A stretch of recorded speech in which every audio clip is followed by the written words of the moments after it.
Então, pessoal, bem-vindos. Estou bem feliz de estar aqui com vocês hoje, né?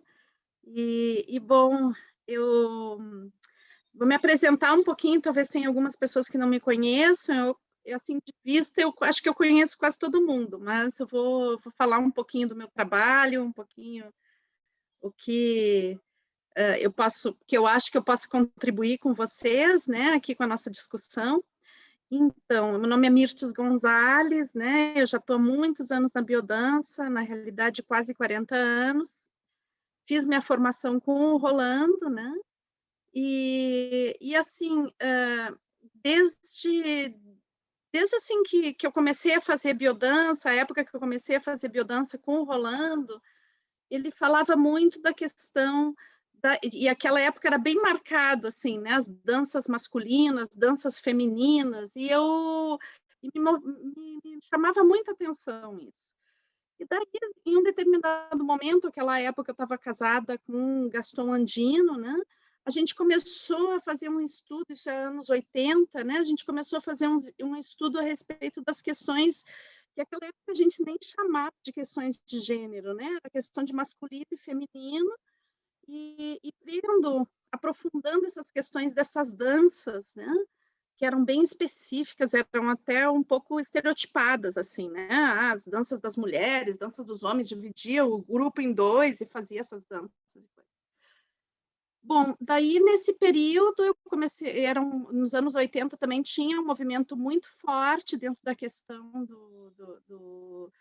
de resgate desse princípio feminino, né? Dentro da questão do resgate do feminino não como uma questão das mulheres específica, mas resgate do feminino como uma questão ligada à corporeidade, uma questão ligada à ecologia, né?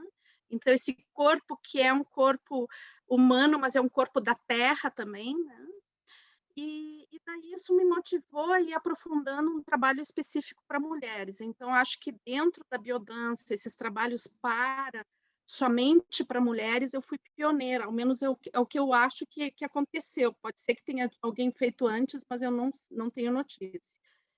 E foi um período super difícil, porque, assim, teve uma reação contrária, principalmente dos facilitadores homens, que foi bem difícil, assim, né? Então, eu me senti muitas vezes, muito até desqualificada, assim, né? Me lembro um facilitador, que eu não vou citar o nome, mas é um facilitador bem famoso, que me perguntou uma vez assim, tu continua fazendo aqueles clube da Luluzinha, né? Então, era um pouco assim, eu sentia que isso mobilizava de uma forma negativa, como se eu tivesse trabalhando uma questão de um feminino militante, um feminismo assim guerrilheiro, né? Então, bom, mas o Rolando sempre me apoiou, né? E ele me apoiou e pediu para escrever um texto, daí eu escrevi um texto sobre isso, daí ele me disse, Mirtes, vamos fazer a extensão feminino, né?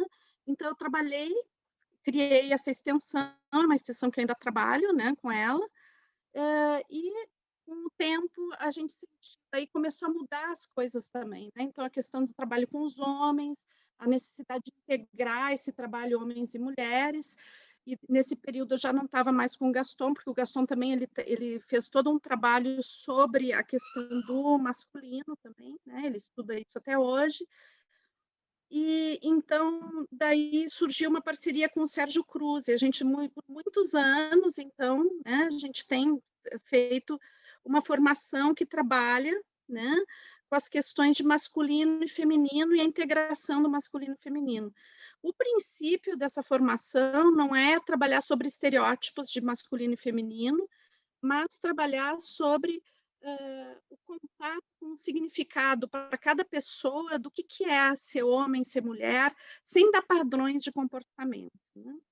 E daí, claro, quando tu começa a estudar isso, tu começa né, eu comecei a encontrar muitas questões do patriarcado, né, que eu acho que é base para esse tipo de estudo. Hoje a Dani estava falando quantos homens são afetados pelo patriarcado também, que a gente às vezes tem a sensação de que não, né, que os homens foram agraciados pelo patriarcado, e não é verdade, né? Os homens também foram tão prejudicados quanto as mulheres, de formas diferentes. Eu acredito que a humanidade foi prejudicada pelo patriarcado, né? E isso é uma criação nossa, a gente criou e a gente padece disso. E hoje a gente vai ver um pouquinho sobre isso. Mas eu estou explicando tudo isso para vocês porque, então, eu não estou ligada a nenhuma universidade, eu sou psicóloga também, mas não estou ligada a nenhuma universidade. E assim, os anos de trabalho com biodança, com muito trabalho, muita viagem, então, teve um momento que eu decidi não ficar presa ao mundo acadêmico, de realmente fazer um caminho de autodidata, né? Só que eu tinha questões importantes para responder para mim mesmo, né, a respeito das origens do patriarcado. Eu gosto muito de história, né? Eu geralmente adoto uma perspectiva histórica para qualquer trabalho que eu faço. E daí eu comecei a buscar o entendimento dessa questão de gênero, dessa questão das relações entre homens e mulheres, a partir de uma perspectiva histórica, e fui indo para trás, né? E cheguei na questão da origem da humanidade, do Paleolítico, né, desse período histórico que se chama Paleolítico. E daí comecei a fazer um estudo que é para mim, né, que eu fiz para mim entender, né? E isso acabou me levando a escrever um livro, né, que se chama Cura Ancestral, que é o meu segundo livro. Alguns de vocês conhecem bastante o primeiro livro que eu escrevi, que é o Momentos Estruturantes, né? E daí tem esse livro aqui, deixa eu até mostrar para vocês. Eu peguei aqui que eu quero ler depois uma citação dele, que é esse livro aqui, né? Que na realidade ele é um livro que eu comecei a escrever para organizar o meu conhecimento, organizar as minhas intuições a respeito das questões de gênero. E daí o que aconteceu é que acabou virando um livro, né? E um livro mais longo do que eu imaginava. Então, nesse livro, eu trabalho principalmente, é um primeiro volume, eu estou trabalhando sobre o segundo volume agora. Então, eu trabalho a pré-história e a Idade Antiga.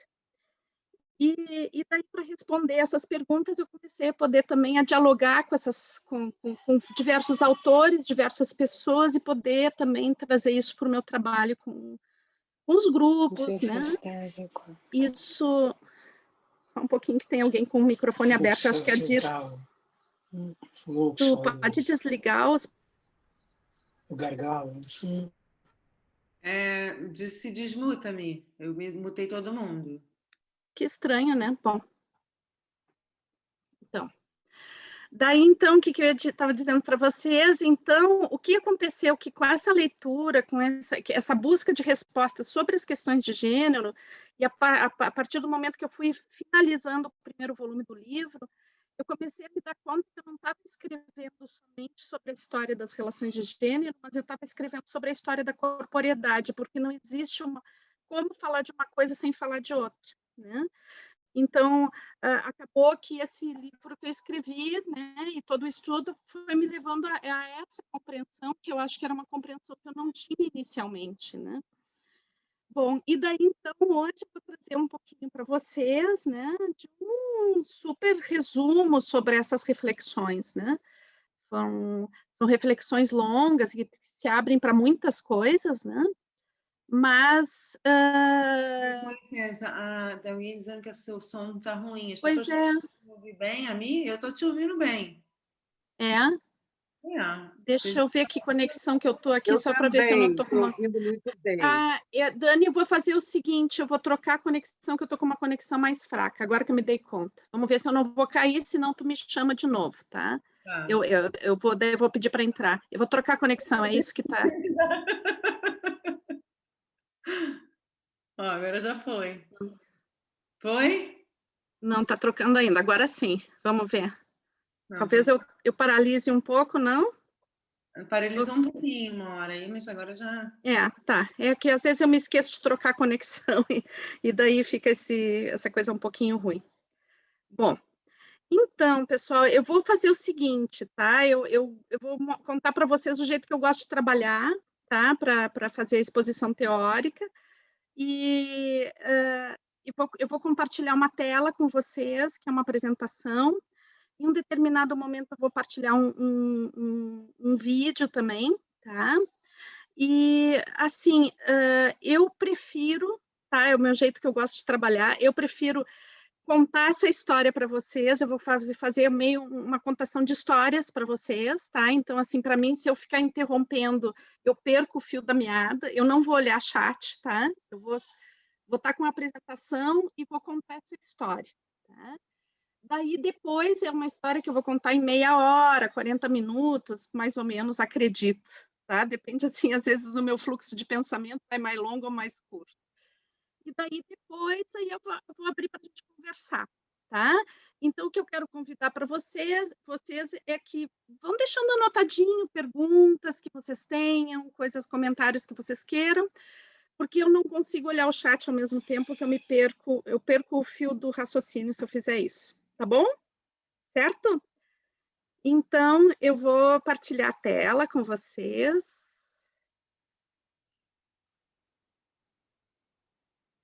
Aqui, só um momento.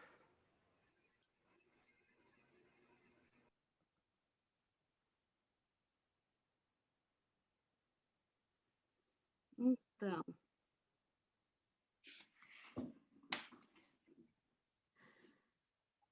Então, pessoal, dentro da proposta desse nosso encontro, né, o meu trabalho, eu quero focar, né, sobre essa questão da sacralidade do corpo e como a gente foi dessacralizando o nosso corpo, né?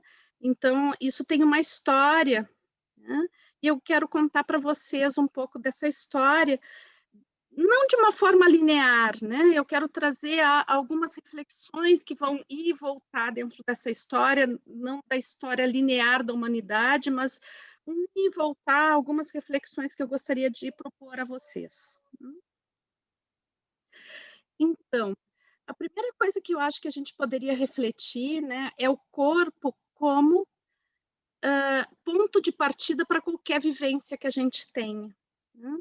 Então, a questão da sensibilidade do corpo, dos nossos 5 sentidos, são um ponto de partida para qualquer experiência que a gente vá ter, né? Então, muitas vezes a gente vive numa tradição, né, que diz assim, que o corpo é apenas um invólucro de algo maravilhoso, eterno, que vence a morte, vence oceanos, vence furacões, que é a alma, né? E o corpo é simplesmente uma caixinha, né, de pouco valor, que nos presta como uma garrafa onde a alma fica dentro, que é o que tem valor, né? Bom, acho que a gente que faz biodança, né, tem uma outra perspectiva, à medida que eu só sei quem eu sou, né? E só conheço, né, a realidade a partir dessa corporeidade, né? Então, não existe o conhecimento de mim, do mundo, das pessoas, não existe viver sem o corpo, né? Isso quer dizer, de certa forma, que se a gente pensar na alma, né, a alma só existe com o corpo. Ela é quase uma derivação do corpo, não existe como separar essas duas coisas. Então, o corpo é a base da nossa identidade. Tudo que a gente experiencia é através do corpo. Então, não existe identidade, não existe o ser sem a corporeidade. Então, eu gostaria agora de entrar na vivência dessa corporeidade, né? E na imagem que a gente faz da gente mesmo.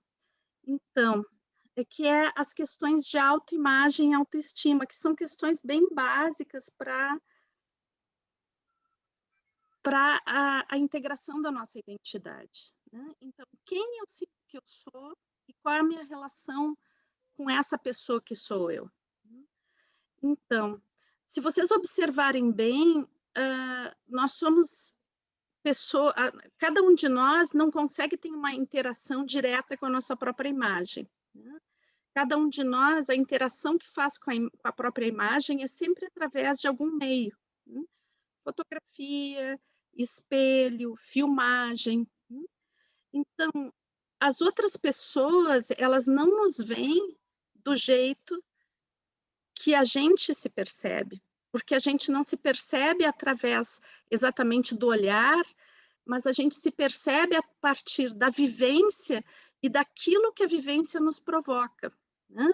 Por isso que, às vezes, eu posso acordar me sentindo linda, maravilhosa, né?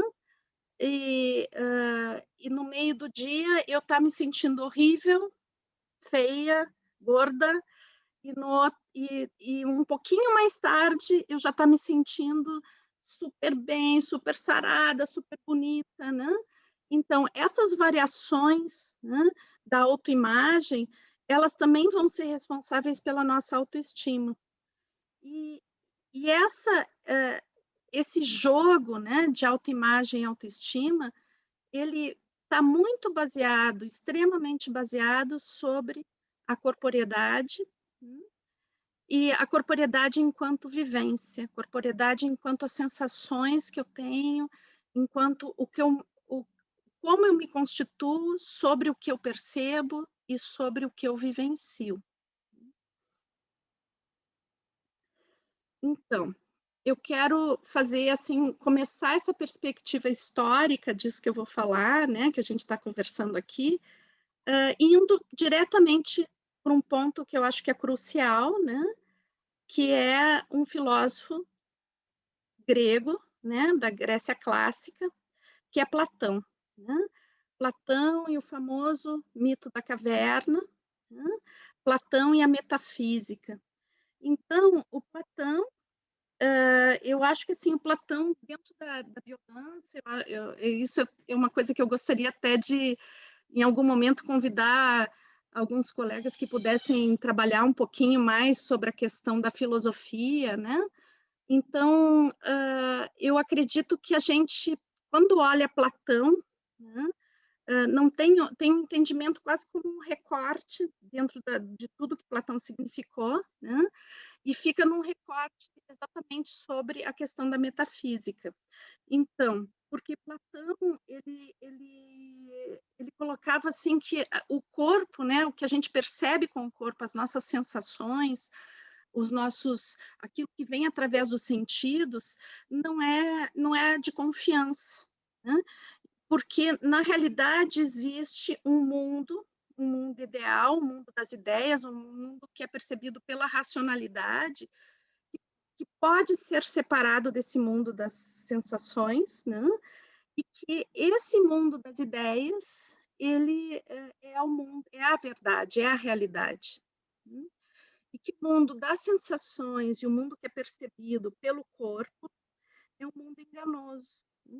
Que o corpo não nos dá uma ideia clara sobre o que realmente está acontecendo na realidade. Por quê? Porque o que a gente percebe através do nosso corpo está super influenciado pelas nossas emoções, pela nossa história. Então, a gente não tem como ver objetivamente a realidade. E a única forma de ver objetivamente a realidade seria a racionalidade. Bom, se a gente pegar a obra de Platão, não nesse recorte, mas de uma forma bem abrangente, a gente vai ver que Platão não tem assim uma dissociação constante quanto à questão do amor, da, da, da própria corporeidade, né? Então, sim, a gente pode olhar esse recorte e ver que ele é base para uma série de dissociações da nossa cultura, né? Mas o que eu gostaria de dizer é que eu acho que o Platão não é inteiramente responsável pelas consequências dessa ideia, tá? Porque se a gente olhar a obra de Platão com um pouquinho mais de extensão, a gente vai ver que Platão vai falar de Eros, né? De uma forma muito abrangente, ele vai fazer toda uma discussão sobre o que é o amor. Então, eu acho que a gente não pode resumir, né, a obra de Platão a esse aspecto, mas esse aspecto é muito importante. E aqui eu trago a imagem da caverna, né, porque eu acho que mesmo na alegoria da caverna, que eu acredito que vocês devam conhecer, mas para quem não conhece, né, essa alegoria ela fala a respeito de algumas pessoas, prisioneiros, né, que nasceram e foram criados no fundo de uma caverna, olhando para uma parede. E nessa caverna havia como eles estavam apoiados numa parede, olhando para o fundo da caverna. E nessa caverna, né, existia um pouco mais próximo à boca da caverna uma fogueira, né, onde algumas pessoas passavam entre a parede, né, o paredão, o fundo da caverna, e, a boca da caverna, e a fogueira, aliás, desculpe, eles passavam com figuras, né? Isso fazia refletir imagens no fundo, né, da caverna, para onde essas pessoas que estavam prisioneiras só podiam olhar para esse fundo. Então, como eles passaram toda a vida ali, eles só conseguiam ver o fundo da caverna e essas sombras, e eles achavam que isso era a realidade. Daí, um dado momento, né, um dos prisioneiros consegue se libertar, ele vai se rastejando até a boca da caverna, né? E chegando lá fora, ele não estava acostumado com a luz, então ele fica completamente cego, e aos pouquinhos ele vai se dando conta, né, acostumando os olhos e vendo que aquilo que ele olhava lá no fundo da caverna não era a realidade, mas era simplesmente as sombras da realidade.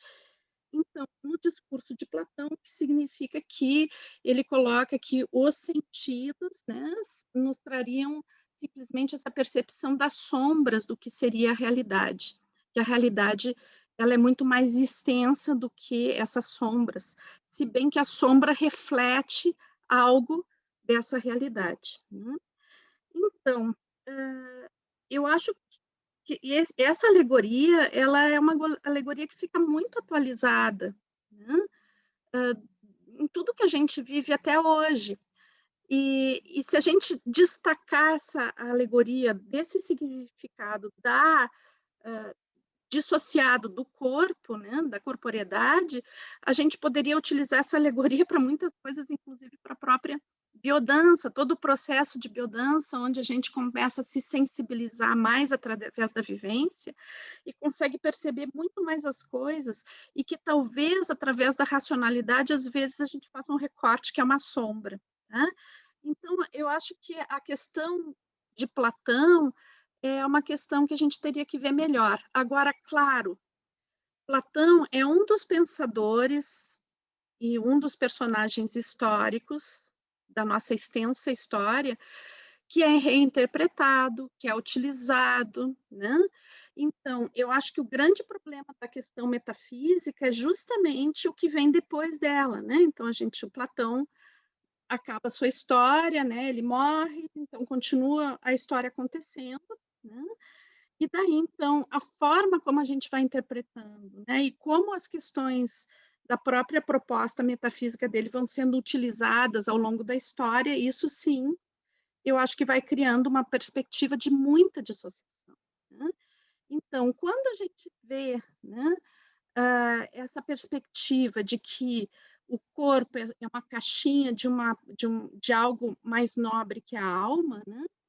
Então a gente pode ver nisso uma apropriação, né, uma apropriação da ideia de Platão, já mais posteriormente, né, dentro da própria cristandade, né? Então, assim, onde dentro principalmente da religião católica, né, a gente vai ver uma percepção de que o corpo, né, ele não tem valor nenhum, né? Muito pelo contrário, ele é fonte de pecado, né? Ele é sujo, a gente tem que desconfiar da nossa corporeidade, tem que puni-la, e o que vale, né? Às vezes dá a impressão, se a gente olhando para a história do catolicismo, né? E a forma como os católicos se relacionaram com o corpo, né? É como se houvesse prazer no sofrimento, né? Porque é uma cultura que foi se criando dentro de uma perspectiva de que é o sofrimento que vai dar dignidade à pessoa, né? Então, Se a gente pensar um pouquinho nessa palavra alma, né? A alma é aquela energia, né? É uma energia que nos anima, é o que é o sopro divino que nos anima. Então, ah, ah, não necessariamente a palavra alma, a noção de alma, na sua origem, ela teria que estar dissociada da corporeidade, né? A alma pode ser uma outra perspectiva de olhar sobre o próprio corpo, né? A alma que traz os desejos, a alma que traz os sonhos, a alma que traz o propósito, né? Então, se a gente se perceber enquanto seres que têm desejos, seres que têm sonhos, que têm fantasias, seres contraditórios, seres que querem se manifestar, seres que têm uma identidade que quer se manifestar no mundo, que tem interesses que a gente pode associar a um propósito de existência, a gente pode associar isso num nível arquetípico com a palavra alma, né? E é interessante que dentro da escola junguiana se usa muito, né, a palavra alma, e a gente pode dizer que a palavra alma ela está associada a um propósito do ser e também um propósito do mundo, porque existe uma alma do ser e uma alma do mundo, anima mundi, né? Então, tudo isso nos faz pensar também de que o nosso corpo é um corpo que está associado ao corpo da terra, né? Que corpo humano e corpo terra são o mesmo corpo. Então, eu gostaria de olhar agora um pouquinho para a questão da corporeidade em si, né? Então, acho que a gente pode olhar o corpo sobre diversas óticas, né? Então, a gente tem num nível uma corporeidade que é objetiva, né? Todo o nosso, digamos, o nosso design humano que se repete, né? E que nos faz humano, né? Temos toda a fisiologia, né? A qual nosso corpo obedece, né? Que é a manifestação mais íntima da nossa corporeidade, é toda a fisiologia, é toda a nossa dinâmica celular, são os nossos órgãos internos, são os automatismos, isso que talvez a gente possa estar associando dentro da teoria de biodança ao inconsciente vital, né? Então, mesmo que a gente utilize essa palavra inconsciente, isso a gente pode associar também que num certo nível de objetividade, ou seja, é objetivo, isso não tem uma influência, são padrões que se repetem independente de alguma influência cultural, né? Estão aí. Depois a gente tem como a gente vivencia o nosso corpo, né? Como eu percebo, então, voltar à questão da autoestima e da autoimagem. Então, como eu percebo, como eu me relaciono comigo mesmo, né? Esse corpo é fonte de prazer, é fonte de dor, é fonte de sofrimento, é fonte de alegria, né? Então, essa relação comigo mesmo. E depois a gente tem a intersubjetividade, que é na realidade, como a cultura onde eu vivo, né? Ela vai lidar com a questão da corporeidade. E como existem normas sociais, padrões culturais que vão me afetar, né? Então, por exemplo, se eu pertenço a um grupo que tem uma determinada religião, isso vai ter fatores intersubjetivos, né? Ou seja, são sensações, são vivências que são comuns, né? E que estão baseadas na realidade, em interpretações coletivas do mundo simbólico, né?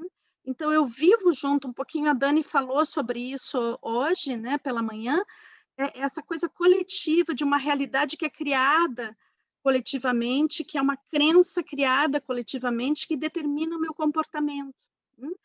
essa intersubjetividade vai afetar diretamente a subjetividade, né?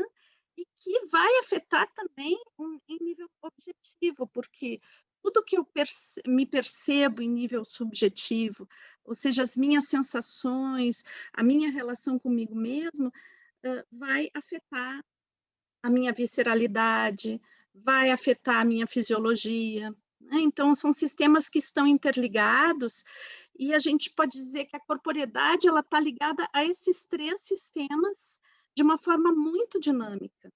Então, esse corpo ele tem uma questão que é objetiva, né? Tem algo que é subjetivo, que pertence à minha vivência pessoal, e tem algo que pertence a essa vivência cultural da sociedade onde eu vivo, do mundo onde eu vivo, né? Hoje em dia a gente pode dizer do próprio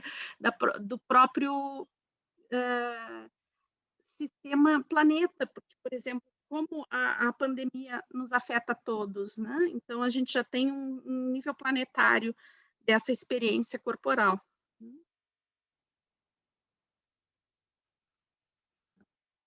Então, uma das coisas assim que eu acho bem importante a gente perceber também, né, quando a gente olha a história, porque às vezes a gente olha a história e olha dizendo assim, a história é legal entender a história, é legal olhar para a história, né? Agora, é interessante a gente perceber que a gente vive a história com o nosso corpo, né? Quando a gente está vivendo um momento histórico, a gente está inserido dentro desse momento histórico, esse momento histórico está modificando a nossa relação com o corpo, né? E nós modificando pessoalmente também a partir da história. Eu acho que hoje em dia é muito fácil a gente entender isso, né?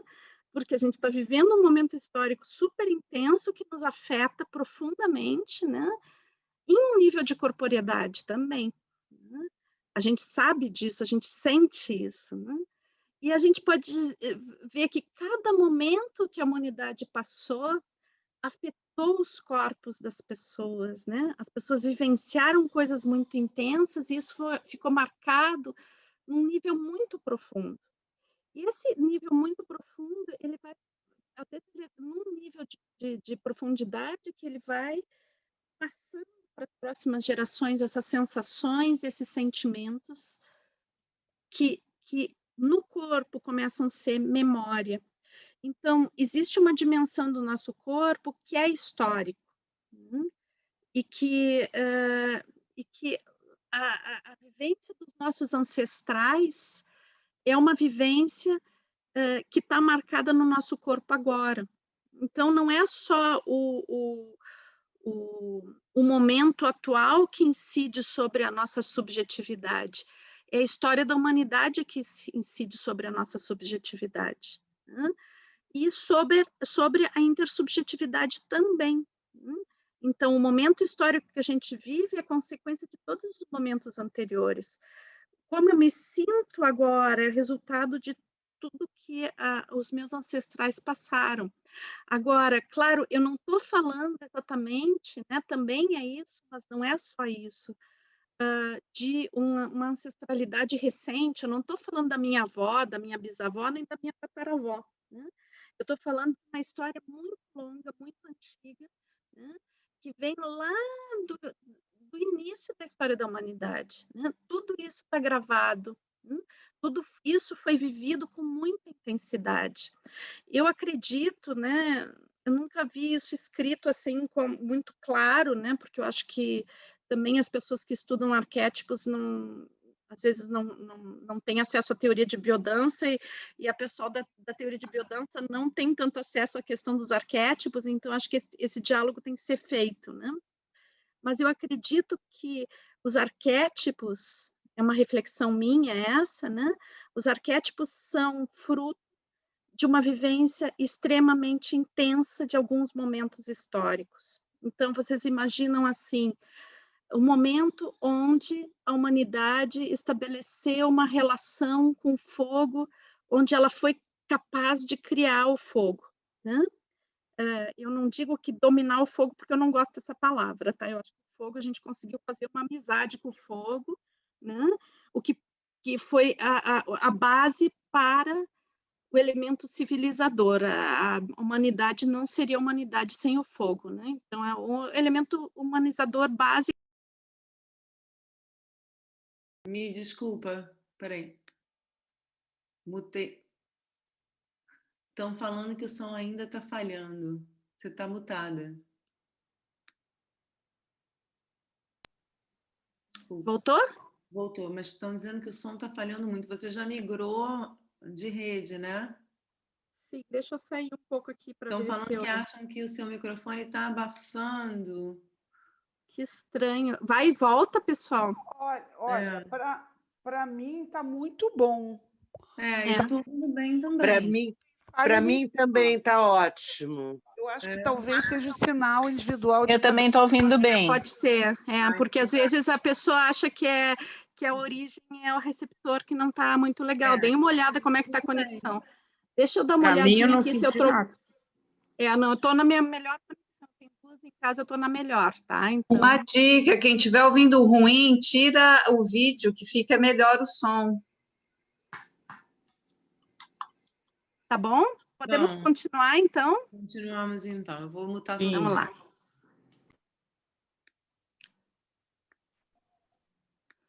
Então, daí eu falei para vocês que eu me perco um pouco quando eu paro, né? Então, deixa eu ver onde é que eu estava. Estava aqui numa história que eu fico viajando com que eu mesmo... Você tem que se desmutar, Mi.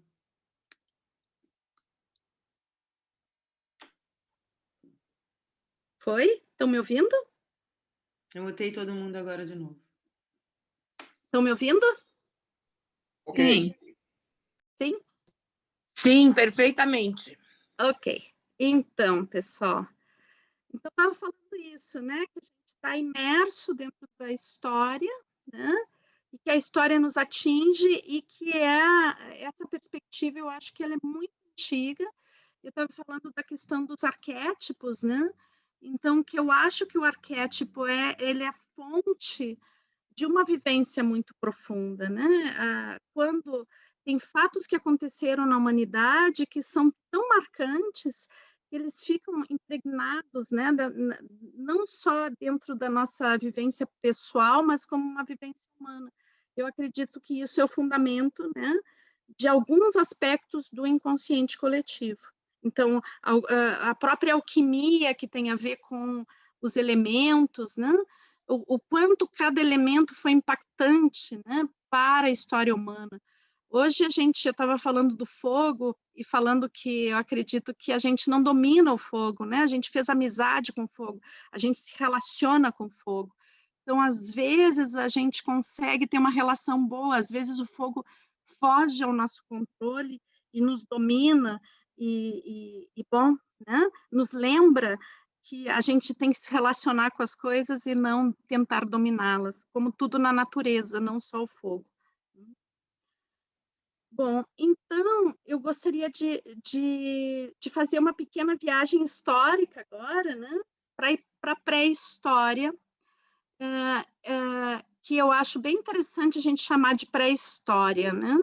Porque a maior parte da história da humanidade teve nesse período histórico que a gente chama de pré-história, em especial paleolítico, né? Onde todas as relações que se fazia com a corporeidade eram muito valorizadas, né?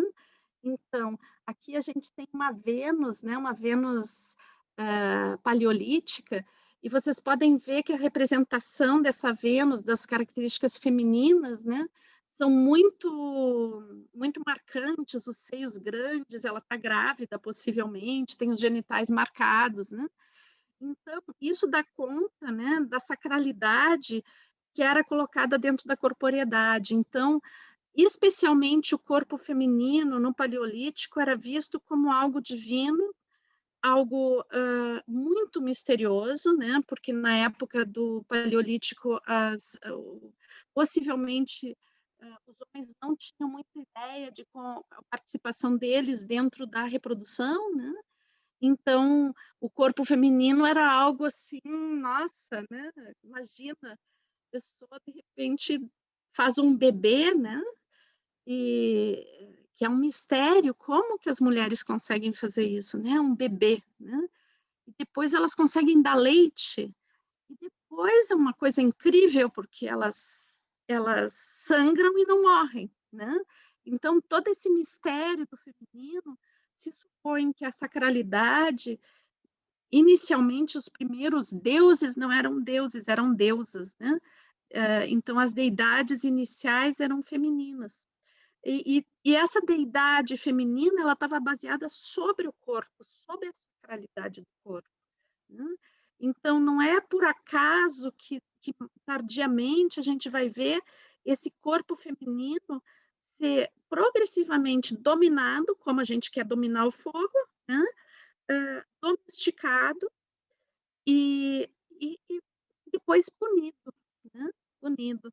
A gente vai ver na mitologia judaico-cristã, né? Que a mulher tem que pagar pelo pecado original, né?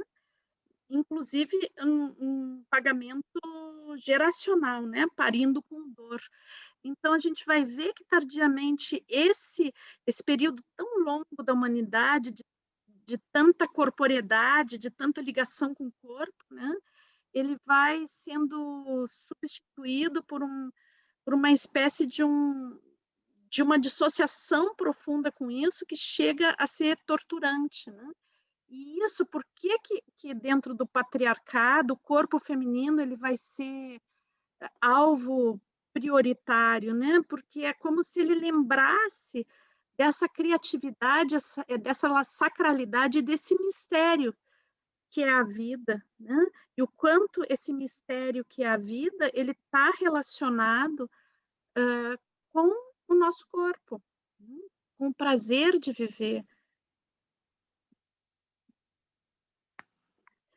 Então, é interessante porque nessa época do Paleolítico, né, existia uma divisão de tarefas que se acredita que houve dessa forma, porque pelos estudos dos sítios arqueológicos e também por estudos comparados, né, com sociedades que ainda vivem da forma caçadora-coletora, né?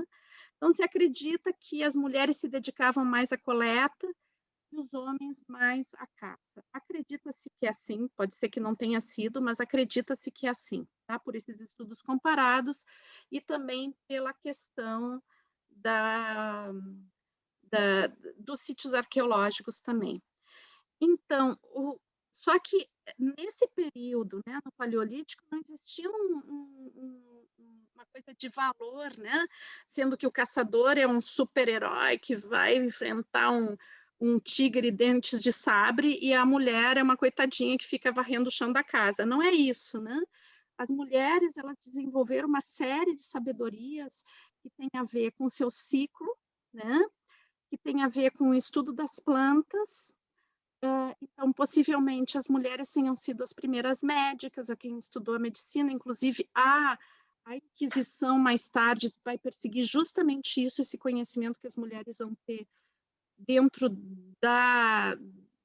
desse contato com as plantas e com toda a questão da medicina mesmo, né?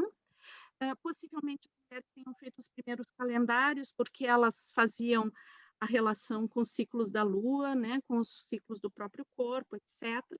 E, bom, elas que cuidavam principalmente da coleta de sementes, de frutos, de flores, né, comestíveis, conservação de alimentos, a fabricação de alucinógenos para os rituais, etc.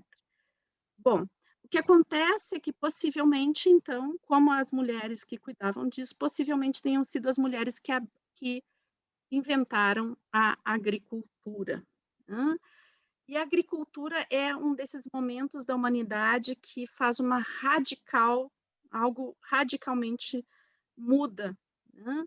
Bom, é óbvio que a agricultura ela chega no momento que vai finalizar um período de glaciação que permite proliferar sementes, né? Então, é um momento que, bom, houve uma grande modificação no estilo de vida dos seres humanos. E é interessante porque, sendo as mulheres que possivelmente tenham observado que sementes que caíam no chão brotavam e tenham experimentado fazer isso, né? Porque, por incrível que pareça, até aí ninguém tinha notado que isso acontecia, né?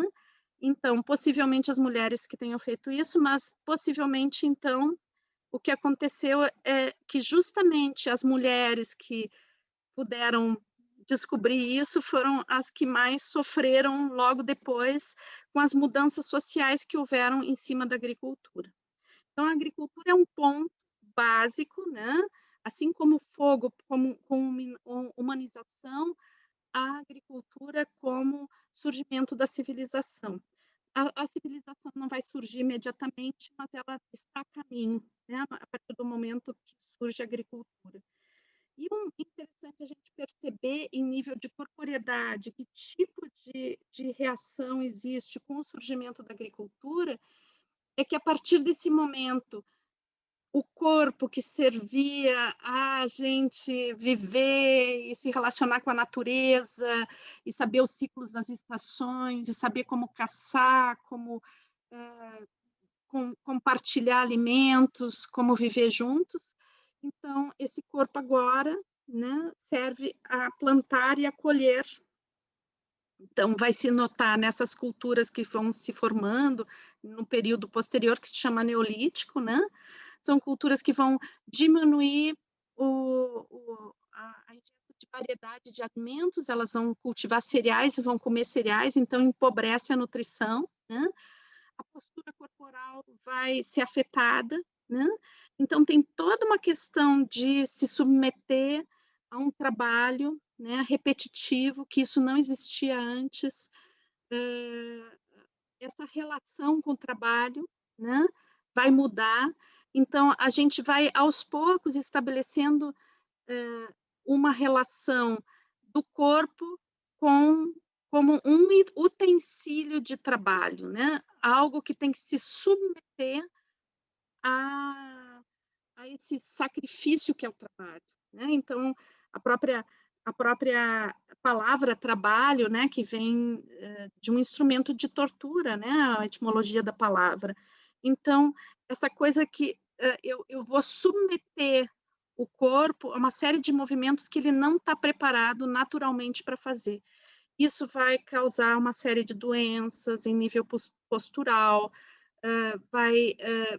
que vão afetar a forma de perceber o mundo, que vão afetar a minha relação comigo mesmo, que vão afetar a relação com os demais. E nesse período, obviamente, também começa a surgir a propriedade privada, né? As primeiras propriedades, que vão ser: eu planto o campo, ele é meu, né? E também as relações de hereditariedade, e nesse período surge também mais animais domesticados. No Paleolítico só existia o cão domesticado, começa a ter mais animais, mais observação desses animais. Então, nesse período, os homens começam a se dar conta que, né, tem um papel importante dentro da reprodução, e isso vai mudar toda a questão mitológica. Antes eram mais deusas, aí começam a haver uma paridade entre deuses e deusas, mas as sociedades neolíticas ainda são bastante participativas, né? E bastante homens e mulheres tomando decisões em conjunto, em geral, né? Bom, daí, mais seguindo a nossa linha aqui, a gente vai chegar um momento, né, o que vai ter essa virada, né, que é onde a gente vai sair dessas pequenas vilas que estão em torno da agricultura para uma agricultura em larga escala, né?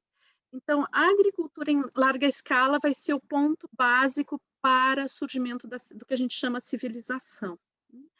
E é interessante porque a agricultura em larga escala, ela vai ter, assim, um ponto de partida que é possivelmente, né, se acredita que alguém que teve a ideia de cultivar algumas terras e conseguiu convencer um grupo grande de pessoas a fazer algo que essas pessoas não entendiam. Isso era uma coisa inédita na história da humanidade até então, né?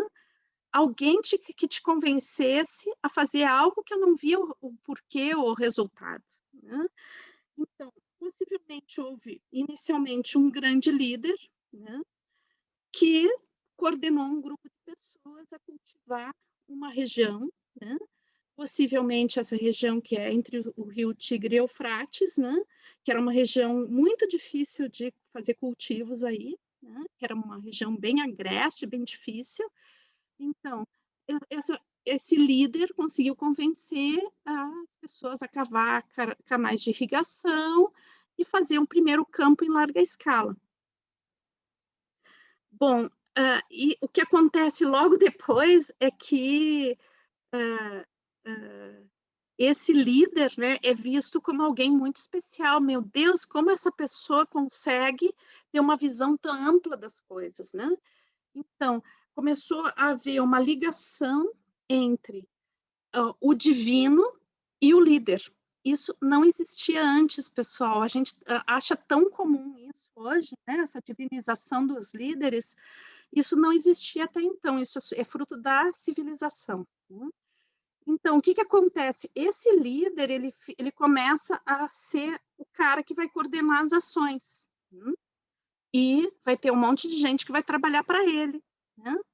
Então, isso vai criar a primeira divisão de classes, né? E o que acontece? Pouco a pouco, né, vai tendo uma classe de pessoas que vai fazer o trabalho intelectual, né? Que vai ter tempo para olhar para o céu, vai ter tempo para divagar, e esse outro grupo de pessoas, que é o maior grupo de pessoas, que não vai pensar, não vai ver coisa nenhuma, mas vai ficar trabalhando nos campos e fazendo as coisas, né? Fazendo as construções, né? Época que vai surgir os primeiros templos, as primeiras casas mais elaboradas de tijolos, etc., né? Então, começa a surgir os primeiros exércitos, as primeiras guerras em larga escala, né? E daí a gente tem o surgimento da escrita, porque a gente tinha que ter controle sobre quantos grãos era devido àquele líder, né? Que no início vai ser um rei, uma rainha, depois vai ser um faraó com a sua, né, com a sua companheira. E aos poucos é interessante ver que esse líder, isso fica muito claro no Egito, né? Esse líder ele vai tomando o caráter de um deus. Então, às vezes, a gente não entende muito bem alguns líderes atuais, né?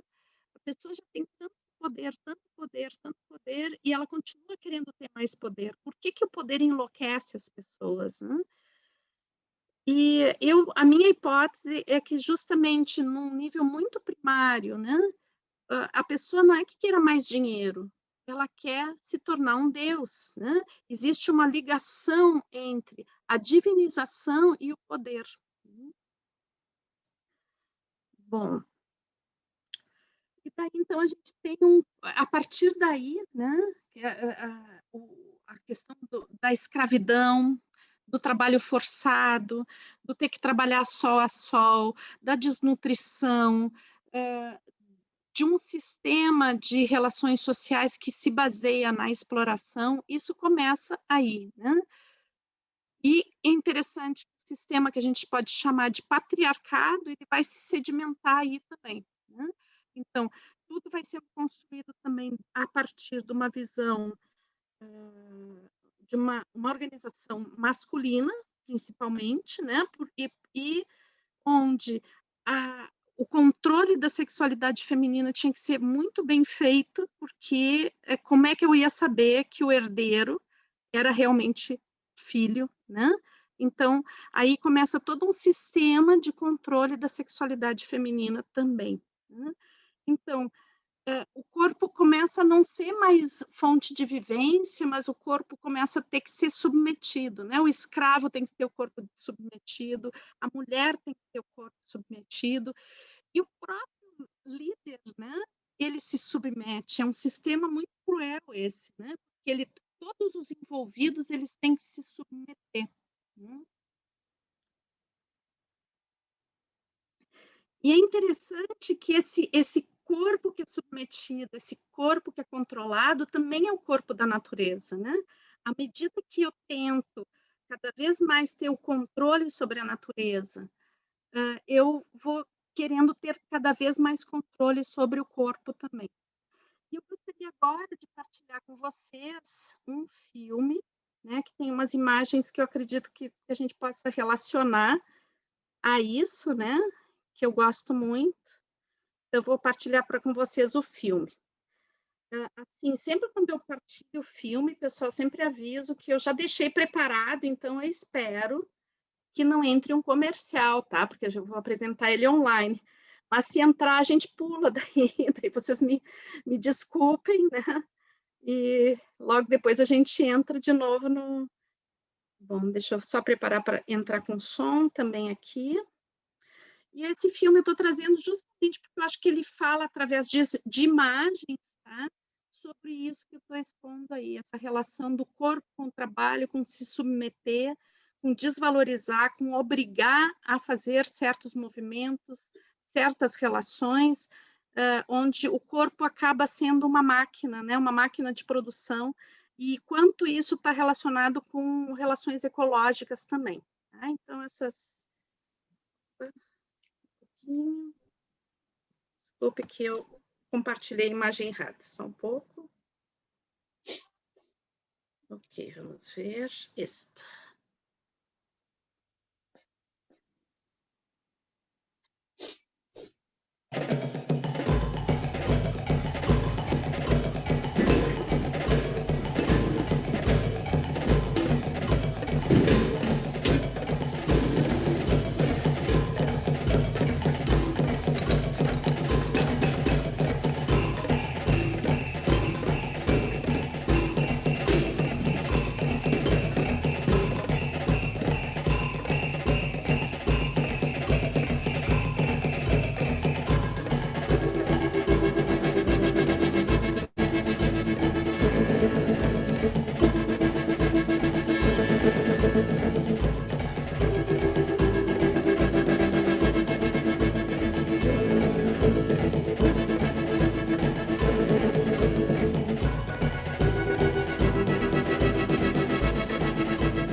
Então, pessoal, essas imagens, para quem não sabe, são de Serra Pelada, tá? É no Brasil essas imagens. Então,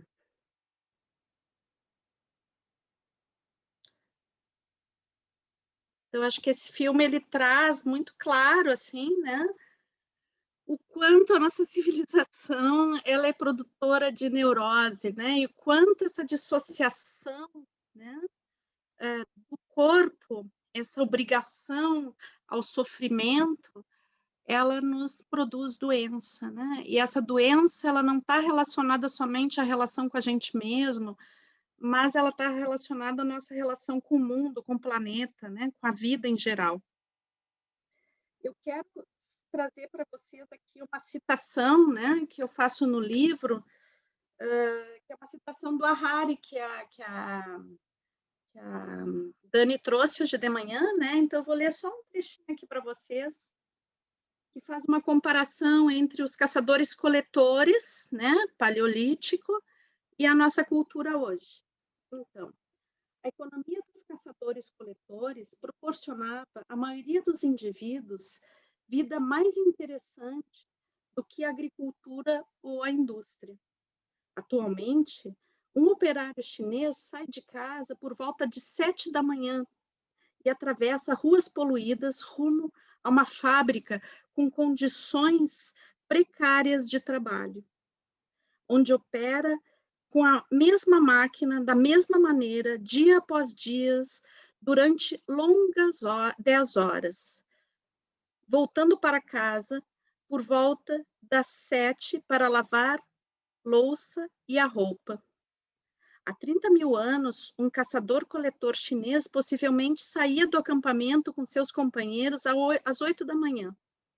Eles perambulavam pelas florestas e savanas das redondezas, colhendo cogumelos, desenterrando raízes comestíveis, capturando rãs e, às vezes, fugindo de tigres. No começo da tarde, estavam de volta ao acampamento para almoçar. Isso lhes deixava tempo suficiente para fofocar, contar histórias, brincar com os filhos ou simplesmente descansar na companhia uns dos outros. É claro que às vezes alguém era pego por um tigre ou picado por uma cobra, mas por outro lado, eles não precisavam lidar com acidentes de automóvel e poluição industrial. Então, pessoal, a nossa cultura, a nossa civilização, ela naturaliza a violência, a exploração, a destruição da natureza, a destruição do humano. E essa é a grande neurose do afastamento do corpo, né? Essas coisas estão interligadas. A gente é capaz de fazer isso porque a gente está dissociado da nossa corporeidade, a gente está dissociado da nossa alma-corpo. E daí eu quero trazer essa imagem, né? Essa imagem que é uma imagem tão cultivada, né? E eu gostaria de convidar vocês para uma viagem assim sobre essa imagem, né? A imagem de Jesus na cruz. Então, eu gostaria que vocês imaginassem assim que vocês têm um irmão, né? Um irmão não é de verdade, vocês têm que imaginar, não é irmão de vocês, tá? Vocês imaginam um irmão, que vocês têm um irmão, um hipotético irmão, né? E esse irmão, ele é um irmão assim, sabe, uma pessoa super humana, que gosta de dançar, que gosta de fazer o bem para as pessoas, que diz coisas maravilhosas, que ajudam profundamente as pessoas. E ele é um cara assim, que ele tem um dom de curar, né? Então ele coloca a mão numa pessoa, ele cura a doença daquela pessoa, ele alivia o sofrimento, ele é capaz de coisas fantásticas, é um homem maravilhoso. Daí, só que isso faz assim, tem umas pessoas que não gostam muito disso, porque ele na realidade, ele confronta o status quo de algumas pessoas e essas pessoas odeiam ele. Então, um dia, uma dessas pessoas resolve matá-lo, né? E só que o que acontece? Durante toda a existência desse irmão da gente, né? Como ele era muito querido, todo mundo fotografava ele, colocava no Facebook, no Instagram, as fotos, né? Nossa, um monte de foto bonita, ele fazendo tantas coisas, assim, né? Caminhando sobre as águas, era uma maravilha, né? Enchendo a rede de de peixes para alimentar todo mundo, multiplicando pães, uma coisa maravilhosa ele fazia. Então, todo mundo postava lá no Instagram essas fotos, né? Então ele era super famoso, foi isso que chamou a atenção do povo esse que não gostava dele, né? Estavam aparecendo menos. Bom, aí um dia, né? Daí capturam ele e torturam ele. Só que, bom, né? Lá no lugar das torturas e coisa, também andaram fotografando ele, porque ele era muito famoso, fizeram um monte de foto dele, né? E daí até que ele, nossa, torturam tanto ele que ele morreu o nosso irmão. Daí, nossa, eu fiquei super triste como que meu irmão morreu e quero fazer uma homenagem para ele. Então, daí eu começo a fazer uma seleção de fotos, né? E tem essas fotos tão bonitas que fotografaram toda a vida dele, né? Daí eu quero colocar na minha sala, lá naquela parede principal da sala, né? A imagem do meu irmão. Daí eu escolho a imagem dele na cadeira de torturas e coloco no centro da minha sala. É isso que eu quero lembrar do meu irmão. Então, a gente está numa sociedade que sacraliza o sofrimento, né?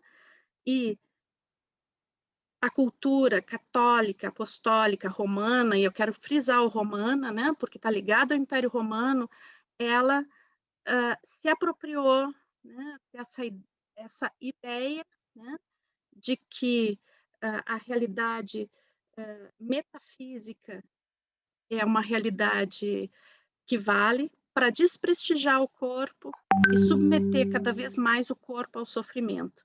Isso foi justificativa para a Inquisição, foi a justificativa de genocídio, foi a justificativa de muitas coisas, né?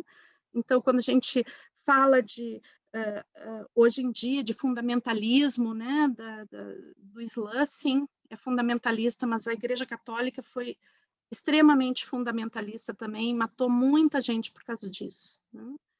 E a gente vive, né? Isso entrou dentro da gente, né? Então, para a igreja, né? Para essa visão que a igreja nos construiu internamente, que cada um de nós se relaciona com isso o tempo todo, né? Mesmo que não seja católico, a gente se relaciona com isso o tempo todo, porque a gente desprestigia o corpo o tempo todo, né?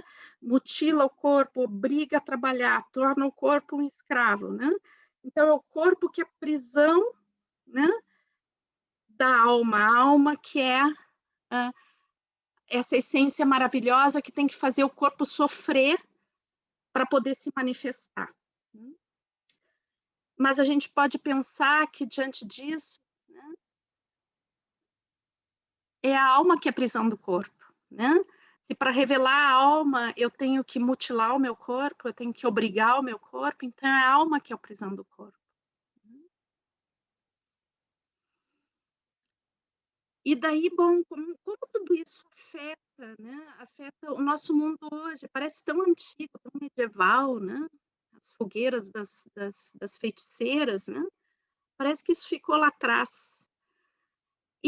Bom, acho que não ficou lá atrás, né? Então, se a gente pegar o século XX, a gente vai ver toda a questão do taylorismo, né? O quanto a gente foi automatizando os movimentos dentro de uma linha de produção, né? O quanto a gente pensou na nossa sociedade enquanto linhas de produção, o quanto a gente deixou isso influenciar as relações escolares, a gente deixou isso influenciar a arquitetura e deixou influenciar o nosso modo de pensar.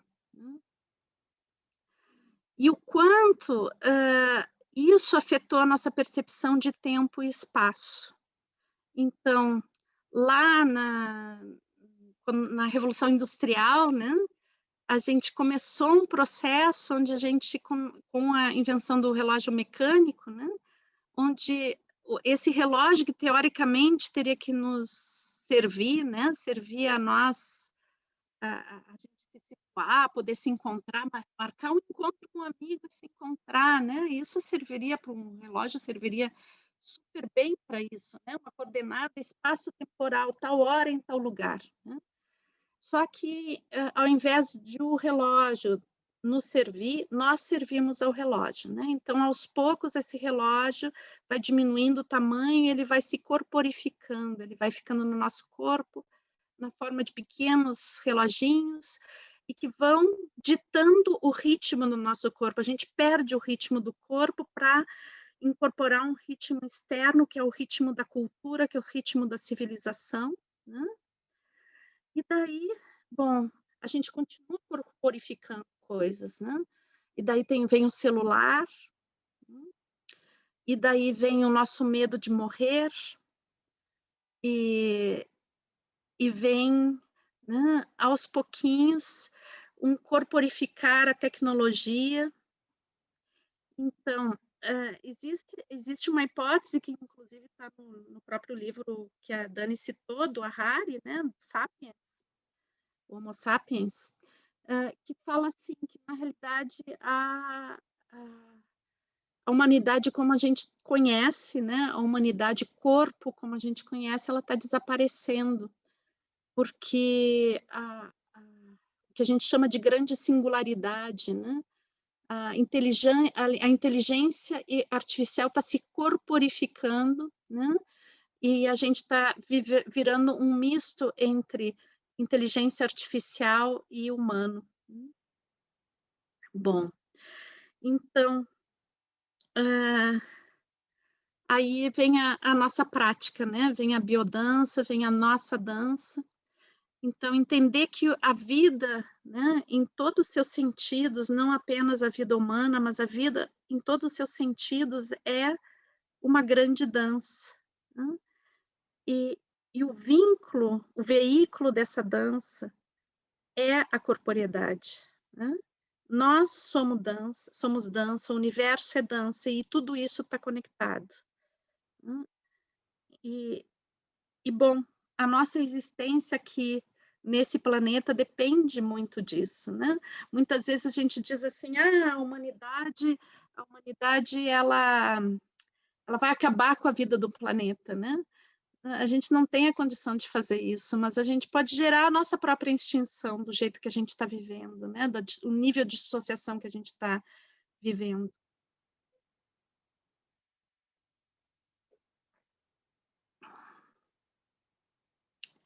Então, a minha proposta, né, trazendo tudo isso para vocês, é de um resgate de um corpo que é alma e de uma alma que é corpo, né? Que esse ímpeto vital de conexão com a vida, que eu chamo alma, né? E acredito que outras pessoas chamam também, né? Me inspira isso. Que a gente possa se conectar com a alma do mundo, né? E deixar que a terra, que a alma do mundo se expresse através de nós. Nós somos parte da alma do mundo, a nossa alma é a alma do mundo também. Então, cabe a nós, através da nossa dança, a gente viver a alma do mundo. E eu deixo essa última imagem, né? Que é a gente poder voltar para casa, né? A casa da grande mãe, a casa da possibilidade de transformar alma em verbo, né? E poder almar corporeidade.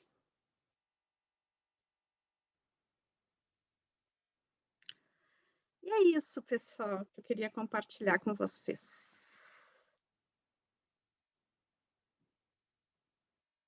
Eu quero deixar aberto para quem quiser comentar algo, falar algo. No final, me alonguei mais do que eu queria, né, Fê? Já está estourando o tempo.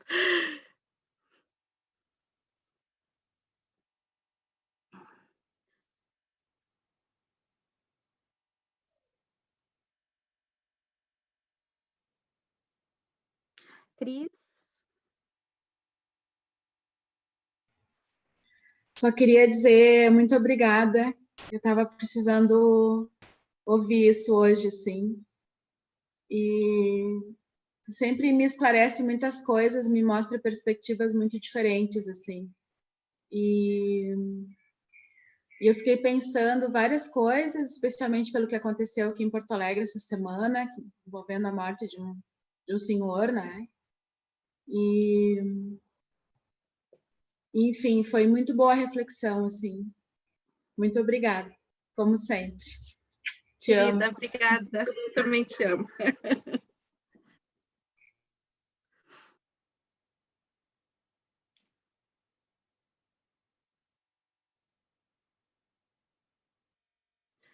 Nossa, pessoal, deixei vocês cansados. Cansadas não. Pensativos. Me diz uma coisa, como é que, já que você começou falando disso, né, do seu trabalho com a questão do gênero, que ainda não era chamado de gênero, como você hoje propõe as danças que você mencionou, o que você pensa que seria um bom caminho a partir dessa reflexão que você fez ao longo desses anos? Olha, Dani, eu trabalhei muitos anos com uma proposta que era as casas, né? Que então a gente dividia casa dos homens, casa das mulheres, né? E tinha um espaço de intimidade, de troca. Eu acho que esse trabalho ainda é válido, né? Em alguns casos. Mas nos últimos anos, últimos 2 anos, eu tenho trabalhado também com propostas mistas que têm sido muito interessantes também, né? Eu não costumo usar o enfoque que eu dou ao trabalho, e isso é uma coisa que eu construí muito com o Sérgio, né?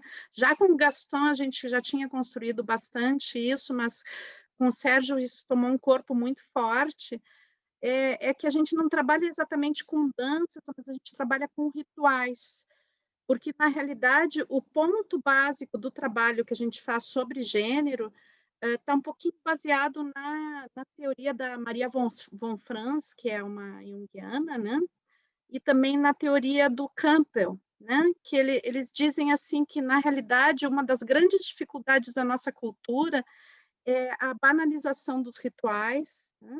O que leva as pessoas a não conseguir fazer um processo de entrar numa relação mais madura com a realidade, né? Então, de que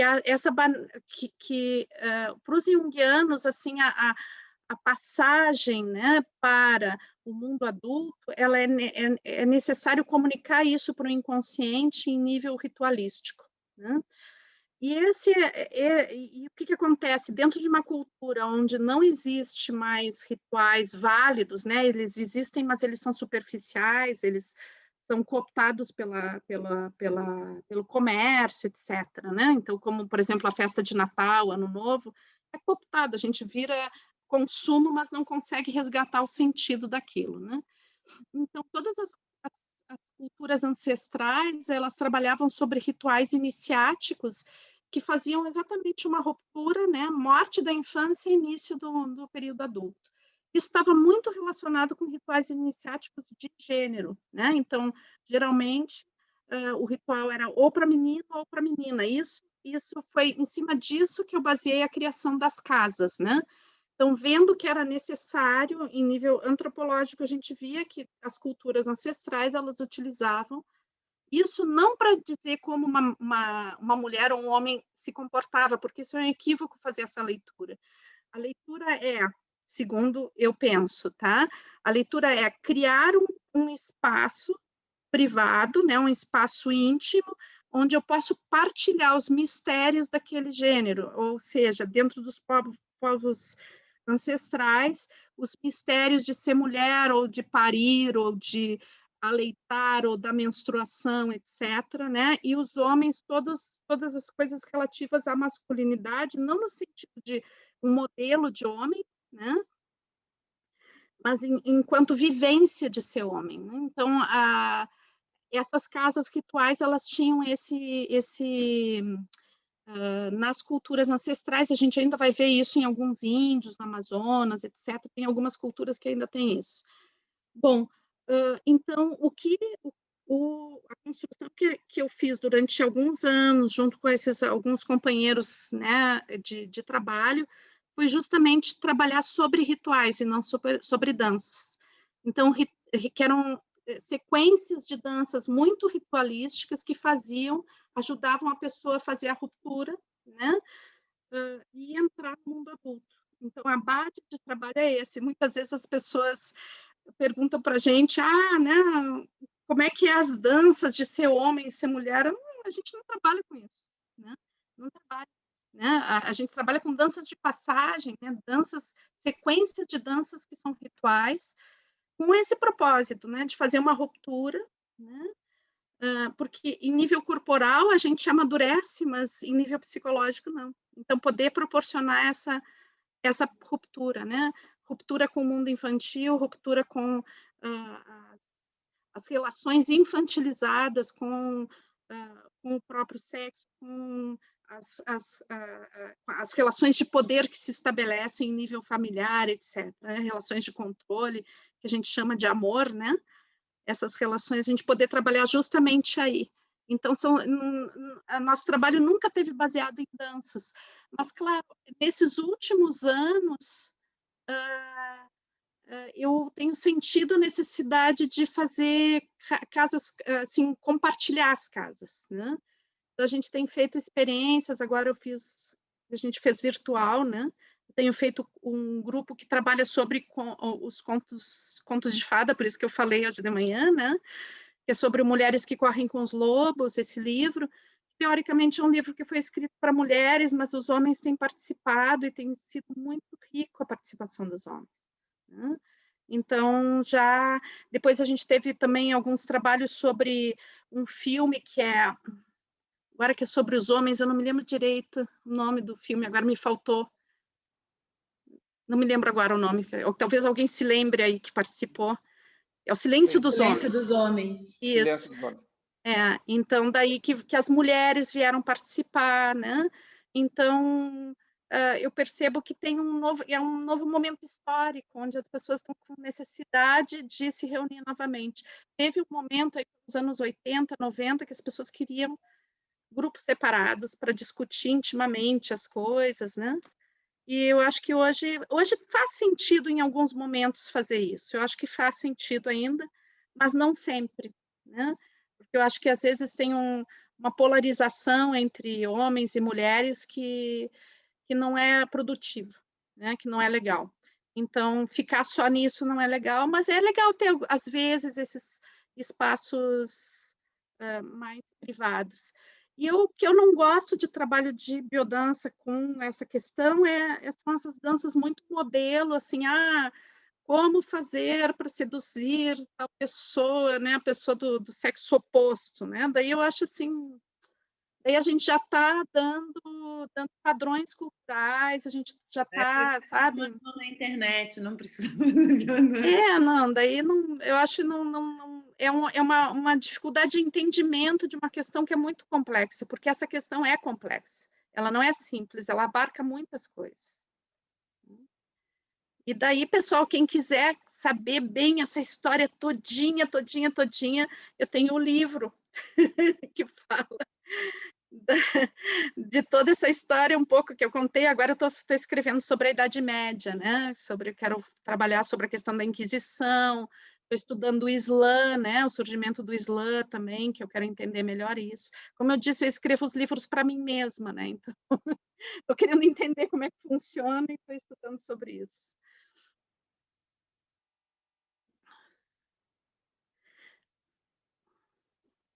Mais alguém quer perguntar algo? A gente está quase fechando o nosso tempo.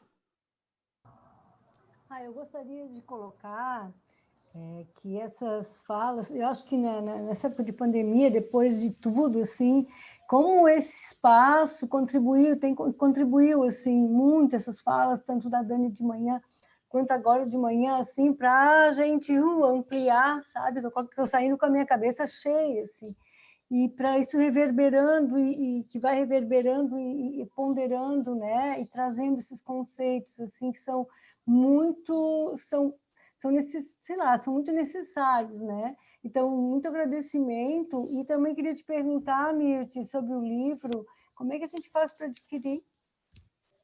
Eu vou deixar depois o contato da Frater, tá? Vocês podem entrar em contato com a Frater, tá? Frater Espaço Biocêntrico. Lá tem a Bruninha, e vocês encomendam, ela manda pelo correio para vocês. Ah, uhum.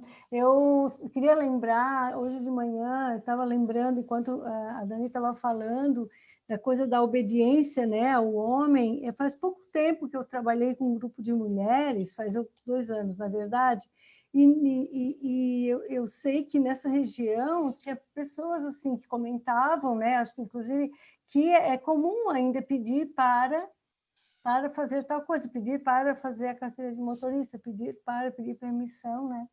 Então, ainda é muito forte, assim, eu penso mais, assim, em alguns lugares mais remotos, mais interiores, né?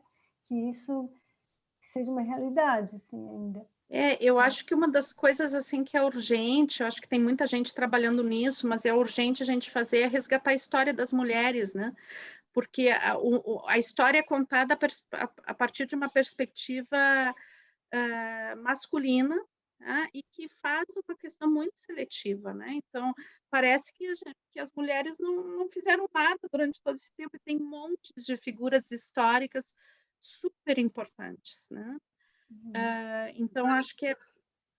Como? Estava estudando hoje, outro dia eu estava fazendo uma coisa no Insta, para justamente as pessoas compartilharem as mulheres incríveis que ficaram invisíveis na história. Uhum. Uma que descobriu justamente que o átomo mais frequente no universo era o hidrogênio, não sei o quê.